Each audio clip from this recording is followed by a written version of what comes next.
রাসূল বলছেন, শোনো, আমি কেন দরিদ্রদের সাথে থাকতে চাই, কারণ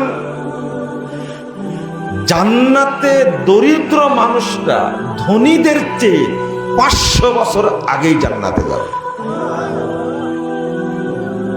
সহিহ বুখারীর 4900 নম্বর হাদিস। রাসূল বলছেন, কুনতু আলা বাবিল জান্নাহ, আমি জান্নাতের দরজায় দাঁড়িয়েছিলাম একদিন।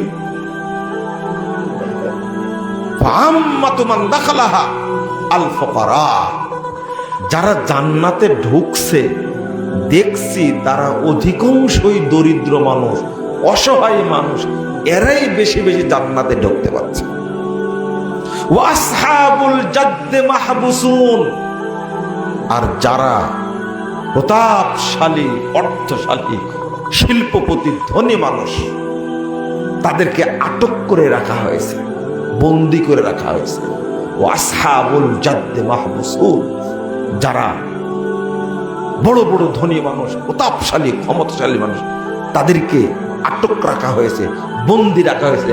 গয়রা আসহাবিন নার উমিরা বিদখুলিন নার।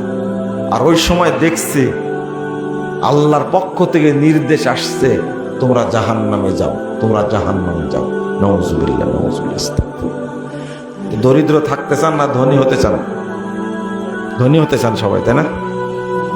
ঠেলা বুঝবেন। আলহামদুলিল্লাহ, আল্লাহ যেন আমাদেরকে কবুল করে নেন, আমিন।